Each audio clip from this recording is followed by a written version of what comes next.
And in the Impact segment tonight, the Supreme Court begins to hear the gay marriage argument.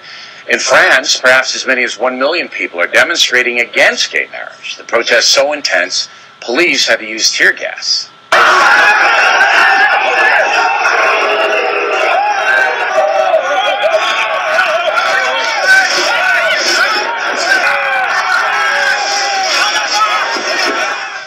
In Washington, however, it's a different story. There were also protests both in favor and against gay marriage, but the issue here, not nearly as volatile as it is in France. In fact, the latest polling shows the majority of Americans now favor gay marriage. With us, attorney and Fox News anchor Megyn Kelly. All right, before the French, a lot of Muslims there, and that's what's driving this anti-gay marriage thing, along with some conservative Christians. They've allied themselves. But huge crowds in Paris, enormous anti-gay marriage crowds. Not seeing that here. I understand there are 2 cases. Explain them so even I can understand, which means you have to be very simple and talk slowly. Okay. Well, I came on your show when the Supreme Court accepted these 2 cases and said, I think this is going to be small ball. I don't think these are the cases where the Supremes are going to say yes to gay marriage or no to gay marriage, and I continue to believe that today. All right. The first case they heard today is about California's gay marriage ban, which the voters passed. They put it into their constitution. You can't have gay marriage. And there's a question about whether that is constitutional under the federal constitution. Can you do that?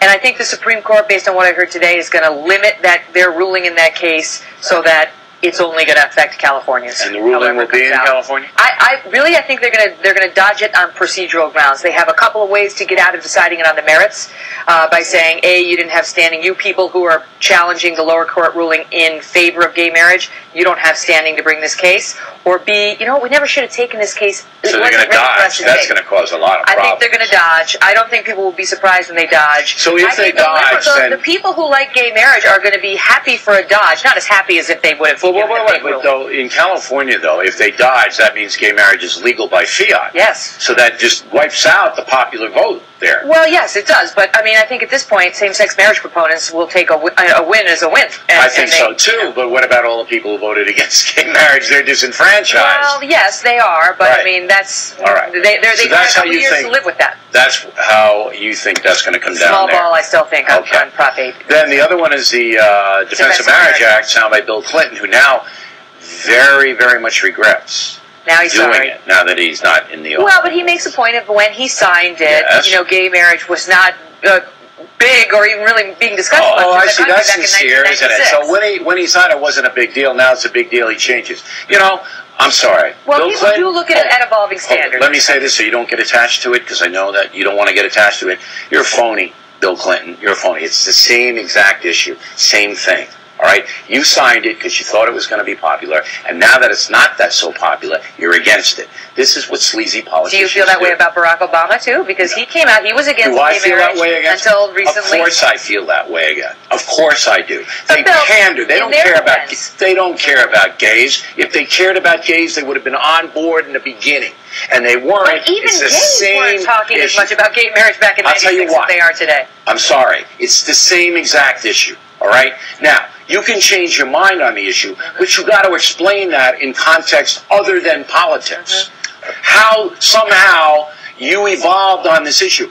I'm willing to listen to that, but I don't believe any of this is sincere. It's political, and it's just awful. I mean, I think the country's views on this issue are changing. They're changing. But why are they changing? Well, because I think that the same-sex marriage advocates have done a credible job of getting out there and making their case. I mean, for years, those who oppose gay marriage take the religion piece out of it for this, because there's no arguing that. I mean, the Christian religion teaches what it teaches. The Bible says what it says. I mean, about marriage and but our policy shouldn't be made by that. I know, so take that out of it. Right. So what I'm saying is that when you ask, for example, I had an interview with Tony Perkins of the Family Research Council. What is it about calling a gay union marriage that offends you? How does it hurt a traditional or heterosexual marriage?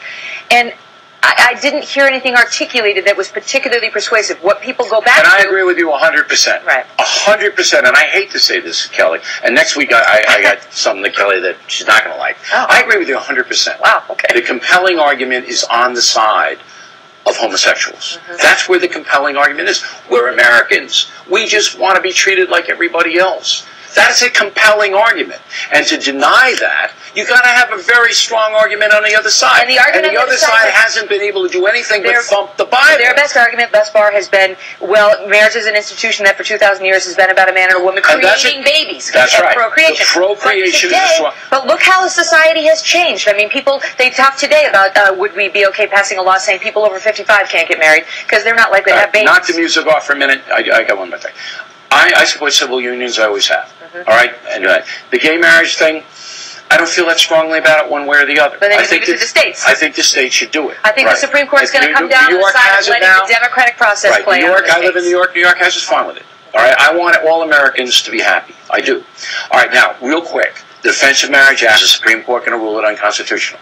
I think it's in bigger trouble than that California thing really is today. Might? I think they might, but again, I don't. If they do, then everything blows up. No, it doesn't. That again will be a small ball ruling. They just say that the feds can't do what they did. It still will leave it to the states. The feds can't impose any definition of marriage. Yeah, all right. Megan Kelly, everybody. Oh, you got to tune in next week. What's happening to me next week? Oh, you are gonna. Oh, I'm not feeling well. So good. That throb you have, I feel it too. All right. We'll go to your house if you want to show up. I want to say for the record, I kind of like the frog, Bill. You sound kind of good. Yeah, thanks a lot. I'm trying to butter him up before next week.